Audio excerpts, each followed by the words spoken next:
എല്ലാവർക്കും നമസ്കാരം. ഇന്നത്തെ ശുഭചിന്ത: ജീവിതം പല വേഷങ്ങൾ തരുന്നു, സ്വപ്നങ്ങൾ പല കാഴ്ചകളും കാട്ടുന്നു. പക്ഷേ സ്നേഹം നല്ല മനസ്സുള്ളവർ തരുന്ന സമ്മാനമാണ്.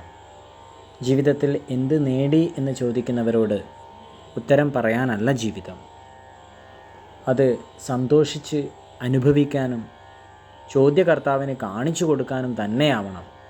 ഞാൻ പിന്തുടരുന്നത് എൻ്റെ ഇഷ്ടങ്ങളെയാണ്, അല്ലാതെ മറ്റുള്ളവരെ അല്ലെങ്കിൽ മറ്റുള്ളവരുടെ താല്പര്യങ്ങളെ അല്ല. എല്ലാവർക്കും നന്മകളുണ്ടാകട്ടെ. എല്ലാവർക്കും ജീവിത വിജയം ഉണ്ടാകട്ടെ. നന്ദി, നമസ്കാരം.